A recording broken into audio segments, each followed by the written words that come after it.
Hi friends, welcome to మన చందమామ కథలు. పోయిన వారం మనం ఒక కథ చూసాం, చదువు లేని సామంతు. గుర్తుందా? అందులో మనం చదువు యొక్క విలువ తెలుసుకున్నాం కదా. లాస్ట్ వీక్ కథ కనుక మీరు మిస్ అయి ఉంటే ఇదిగో దాని లింక్ ఇక్కడ స్క్రీన్ పై ఉంది.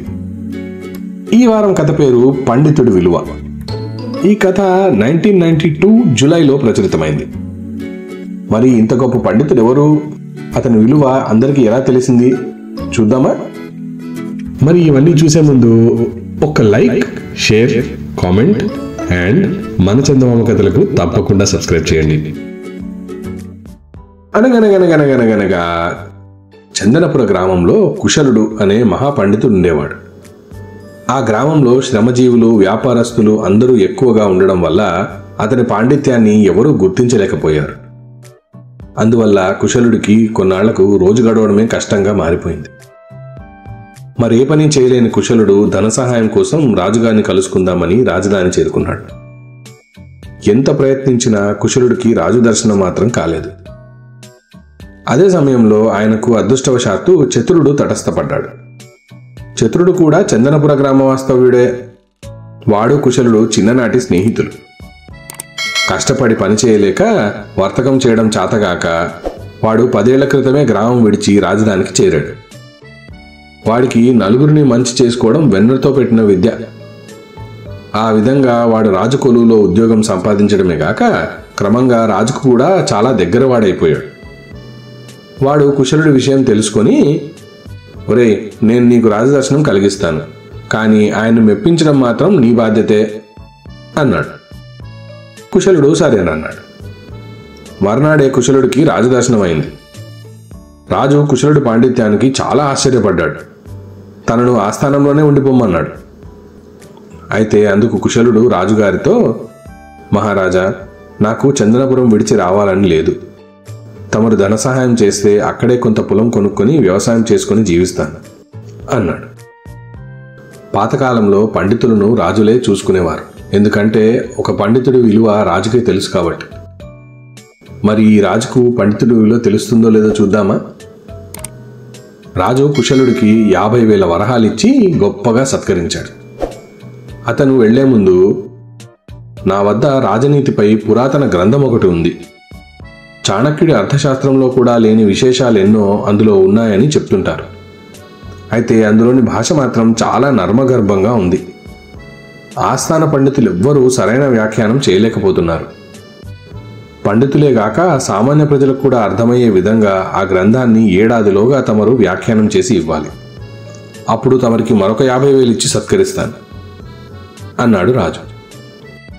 భాష నర్మగర్భంగా ఉండడం అంటే ఆ లాంగ్వేజ్ని చాలా డెలికేట్గా రాశారు అని అర్థం. మన తెలుగు లాంగ్వేజ్లో ఒక పదానికి చాలా అర్థాలు ఉంటాయి.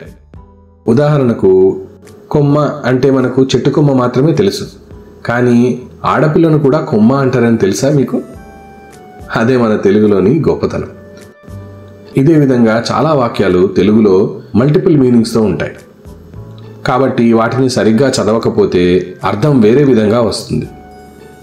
అందువల్లనే రాజు ఆ భాష నర్మగర్భంగా రాసి ఉంది అని చెప్పాడు. కుశలుడు ఆ గ్రంథాన్ని తీసుకుని చందనపురం వెళ్ళిపోయాడు. రాజు చతురుడి వద్ద కుశలుడిని ఎంతగానో మెచ్చుకున్నాడు. నా కొలువులో చేరాక నువ్వు చేసిన పనుల్లో నాకు ఎక్కువగా సంతోషపెట్టిన విషయం ఇదే అని అతనితో చెప్పాడు. ఆ తర్వాత కూడా ఆయన తరచుగా చతురుడి వద్ద కుశలుడిని పొగుడుతూ ఉండేవాడు.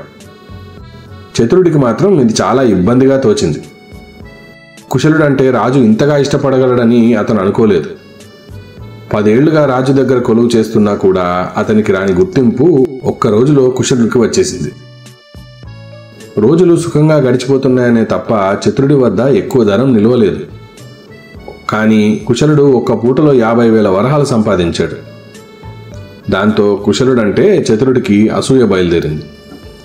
అందువల్ల వాడు తెలివిగా రాజు మనసులో కుశలుడి పట్ల విరక్తి కలిగిందామనుకున్నాడు.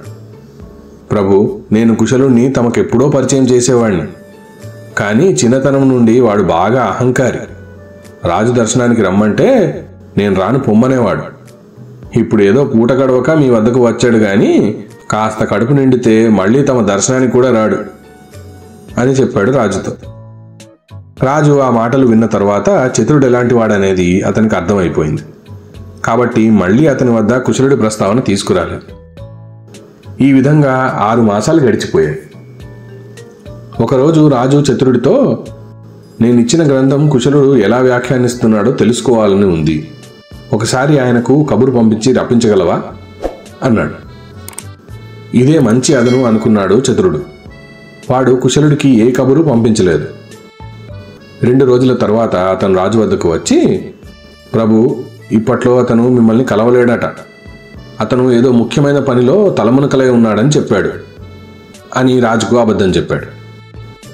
అయితే చతురుడు అనుకున్నట్లు రాజు మండిపడలేదు. ఆయన వెంటనే, అవును, పొరపాటు నాదే. 1 ఏడాది వ్యవధి ఇచ్చాను. మధ్యలో పండితుడి ఏకాగ్రత భంగం చేయడం నాకు తగని పని. ఆ ముఖ్యమైన పని ఆ వ్యాఖ్యానం రాయడమే అయి ఉంటుంది. నాకు తీరిక కుదిరినప్పుడు నేనే అతని దగ్గరికి వెళ్ళి ఆ వ్యాఖ్యానం ఎక్కడి వరకు వచ్చిందో తెలుసుకుంటాను. అదే న్యాయం అన్నాడు. ఆ దెబ్బకు చతురుడు కంగు తిన్నాడు. తన బండారం ఎక్కడ బయటపడిపోతుందో అని ఎంతో భయపడ్డాడు. 2 వారాల తర్వాత మహారాజు చతురుడిని పిలిచి, నేను రేపే చందనపురం వెళ్ళి కుశలుడిని కలుస్తాను. వ్యాఖ్యానం ఎక్కడి వరకు వచ్చిందనేది నేనే స్వయంగా తెలుసుకుంటాను అని చెప్పాడు. చతురుడి గుండె జారిపోయింది. ప్రభు, ఇంత చిన్న విషయానికి మీరు మీ సైనికులంతా కలిసి రావడం ఎందుకు? నేనొక్కడనే వెళ్ళి కుశలుడిని ఒప్పించి తీసుకొని వస్తాను అని చెప్పి చందనపురానికి బయలుదేరాడు. వాడు కుశలుడి ఇంటికి వెళ్ళి అతడితో, నీ గొప్పతనం నాకు ఇప్పుడు అర్థమైంది. నీ పాండిత్యానికి, రాజుకు నీ పట్ల గల అభిమానానికి అసూయపడ్డాను. ఇప్పుడు ఇది నా పీకల మీదకి వచ్చింది అని తను రాజుతో ఆడిన అబద్ధం గురించి చెప్పాడు. రాజుగారికి అసలు విషయం తెలిస్తే నా ప్రాణాలు తీసేస్తారు. నేను కారాగారం పాలవుతాను.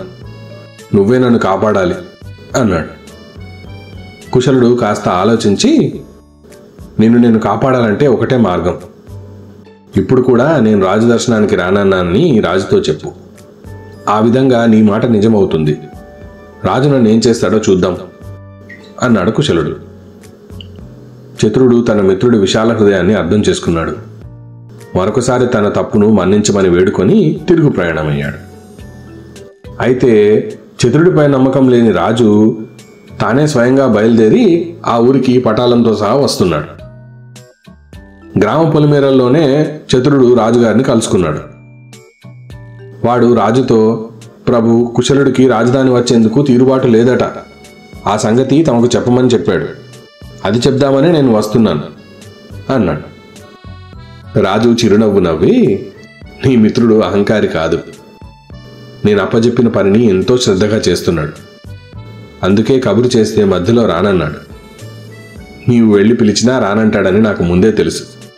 అందుకే నేనే స్వయంగా వచ్చాను అన్నాడు. తరువాత రాజు వచ్చి కుశలుడిని కలుసుకున్నాడు. తన వ్యాఖ్యానం ఎక్కడి వరకు వచ్చిందనేది తన చెవులారా విన్నాడు. రాజు వచ్చాడన్న విషయం తెలిసినప్పటి నుండి ఆ ఊర్లోని వ్యాపారస్తులు, ధనవంతులు, జమీందారులు అందరూ వచ్చి రాజదర్శనం చేసుకున్నారు. వారు ఆ గ్రామానికి సంబంధించిన ఎన్నో విషయాలను రాజుగారికి చెప్పారు. తాము పడుతున్న ఇబ్బందులన్నీ విన్న రాజు అక్కడికక్కడే కొన్ని సవరణలు చేసి వారందరికీ మంచి మంచి సౌకర్యాలను కల్పించారు. వ్యాపారం వృద్ధిలోకి తీసుకొచ్చారు. దాంతో చందనపురం రూపురేఖలన్నీ మారిపోయాయి. తరువాత రాజు చందనపురంలో కొన్నాళ్లుండి పండితుడి సాంగత్యంలోనే గడిపి తృప్తిగా రాజధానికి తిరిగి వెళ్ళిపోయాడు. జరిగిందంతా చూసిన చందనపుర గ్రామస్తులకు ఒక విషయం స్పష్టమైంది. కుశలుడు లాంటి వజ్రాన్ని తమ ఊర్లో ఉంచుకొని ఇన్నాళ్లు వారు అతన్ని గుర్తించలేదు. చతురుడు వంటి గ్రామస్తులు ఏళ్ల తరబడి రాజుకులులో ఉన్నా తమ సొంత లాభం చూసుకున్నారే తప్ప ఊరికి ఒక్క మంచి పని కూడా చేయలేదు.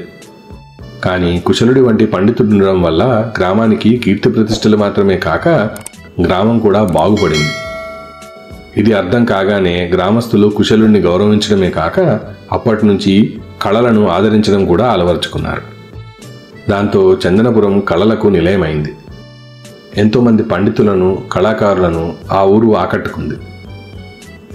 చూశారు కదా, ఒక పండితుడి విలువ ఏంటి అనేది మొత్తం గ్రామానికి తెలిసి వచ్చేలా చేశాడు కుశలుడు. రాజులు ఒకప్పుడు పండితులకిచ్చే గౌరవం అటువంటిది, వారికిచ్చే విలువ అటువంటిది. ఒక చిన్న అబద్ధం ఆడి తన ప్రాణాల మీదకే తెచ్చుకున్నాడు చతురుడు. కానీ అదే అబద్ధాన్ని ఉపయోగించుకొని తన ఊరినే బాగుపరిచాడు కుశలుడు. చూసారా ఇద్దరికీ ఉన్న తేడా? ఈ కాలంలో కూడా ఎంతో మంది తమ గ్రామాల నుంచి విదేశాలకు వెళ్ళి అక్కడ మంచి పేరును తెచ్చుకున్న తర్వాత తమ గ్రామాలకు తిరిగి వచ్చి వాటిని బాగు చేశారు. అటువంటి కథనాలు మన ఆంధ్ర రాష్ట్రాల్లో కోకొల్లలు. అటువంటి వారి గురించి మీకు తెలిస్తే కామెంట్స్లో తప్పకుండా మాకందరికీ తెలియజేయండి. మేము కూడా వారి గురించి తెలుసుకొని ఆనందిస్తాం. వచ్చే వారం మరొక మంచి కథతో నేను మీ ముందుకు వస్తాను. అంతవరకు సెలవు. ఈ కథ కనుక మీకు నచ్చినట్టయితే తప్పకుండా దీన్ని లైక్ చేయండి, మీ ఫ్రెండ్స్ అందరితో షేర్ చేయండి. మా ఛానల్ ని సబ్స్క్రైబ్ చేయడం మాత్రం మర్చిపోవద్దు. మీ అద్భుతమైన కామెంట్స్ ని నాకు తెలపండి. దాంతో కొత్త కథలను మీ ముందుకు తీసుకొచ్చేటప్పుడు ఎటువంటి కథలను తీసుకురావాలనేది నాకు తెలుస్తుంది. ఆ పక్కనే ఉన్న గంట సింబల్ ని కొట్టండి. దాంతో కొత్త కథల నోటిఫికేషన్స్ అన్ని మీ యూట్యూబ్ యాప్ కి వచ్చి చేరతాయి. వచ్చే వారం మరొక అద్భుతమైన కథతో మళ్ళీ మీ ముందుకు వస్తాను. అంతవరకు సెలవు. బాయ్.